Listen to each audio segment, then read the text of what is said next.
All right, good morning, guys. Happy Friday. We made it. So, just a reminder if you haven't done your poetry assessment from Wednesday, it's a major grade, and I'm going to start marking those missings. So, you definitely want to keep up with your grades as much as possible. I'm also going to update the Marking Period 3 assignments document. So, if you're not quite sure what you are supposed to be turning in, you can open up that document, and the list is there with direct links to all of the assignment materials. So today we're going to continue with brainstorming in our writer's notebooks. We have an upcoming multi-genre project, and so we're going to do this in baby steps. So it's really important that you stay with me and do all of the steps that I'm asking you to do because I'm making your life easier and we're trying to work smarter, not harder. And at the end of this project, if you're going to try to do this together in a day, it is going to be very difficult, especially for you to navigate through all the folders, looking at all the different documents. It's going to be a pretty big headache. So you might as well just keep up with me and do these little steps um, one day at a time. So if you click on the list of genres for the multi-genre project, you'll see that you've got 5 different genres to choose from. And then there are bullet point notes for what those things look like. So all of us at this point should have written an imitation poem, so you can use that. If you write song lyrics or are interested in that, you could always do that as well. All of us have written some sort of narrative or persuasive essay back in October, or you can write your own personal narrative, a little story about something that you've experienced, about a single moment in your life, or you can write a fictional story or a fairy tale. You also have informational. You can write a blog post. You can write like a letter to an editor. You can write a short article. Informational also includes like a persuasive essay that includes research if you wanted to do that. Then you have drama. We practiced that yesterday. So you could do a scene from a play, you can do a full screenplay or a particular script. And then you also have multimodal or digital. You could do a podcast, an infographic. I don't mind TikToks, but they do need to be at least 30 seconds and they need to have some thematic relevance, which you'll have to explain. And then you could also do a magazine advertisement. So if you click on this little pink link, this brings you to more notes on genre characteristics. We talked about this last semester. So if you need a little bit more information, you can click there. You do need to choose at least 3 of these 5 and plan to create original pieces that are based on the same topic or theme.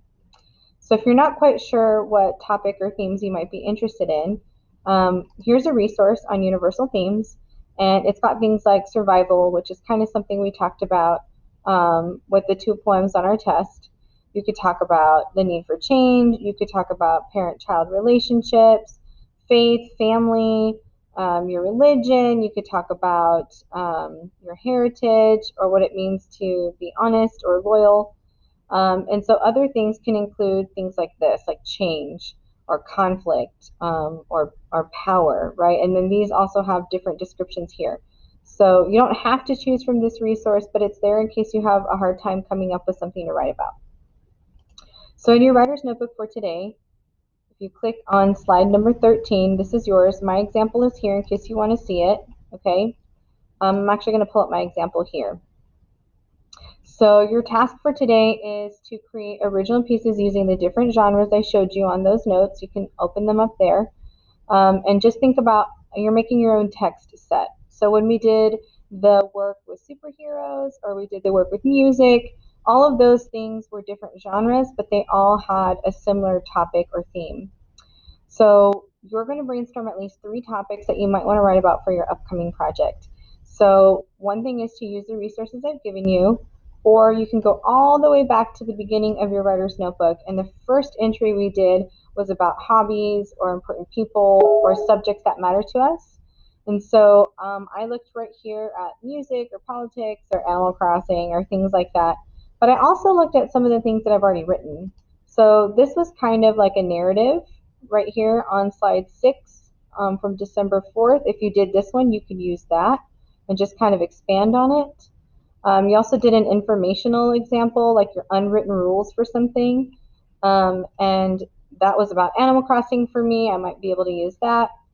Then you also practiced your drama, and you also practiced a poem where you imitated Langston Hughes' poem Dreams, plus the one you turned in, and then again if you practiced yesterday. So really you already have something started for at least 3 genres if you've been keeping up with your notebook, which is again where we're working smarter and not harder. So for me, my 3 topics, I just picked things I've already written about because who wants to work harder, right? In my one act play, I talked a little bit about parenthood. So I could be talking about my daughters, or I could talk about what it means to be a parent using any of the genres on the list. So give me a couple of sentences about what you potentially could be writing about with each of your topics. My second one was about teaching. I have several opinions on teaching, especially this year. But any of the genres would be easy to include about my perspective or my experiences or maybe my stories. And then the last one, of course, is Animal Crossing because I'm obsessed. But not only could I talk about the game, but I could also connect to the idea of being a non traditional gamer since I'm an adult female. And it's not as common. I'm not saying it's uncommon, but it's not as common. I could also talk about the benefits and positive aspects of video games at any age. So these are 3 topics that I could pick. I'm not going to pick all 3, but I want to be able to at least leave today knowing that I have a really good direction about how I want to put this project together. Okay? So submit your writer's notebook entry by today. You have been, your project has been, not your project, I'm sorry, your notebook has been unsubmitted. So you'll be able to complete that and then resubmit by today. All right? And that will also confirm your attendance if you're not able to join our Zoom meetings. All right, guys. If you guys have any questions, I look forward to seeing you guys in Zoom. Have a great weekend and make good choices. Take care.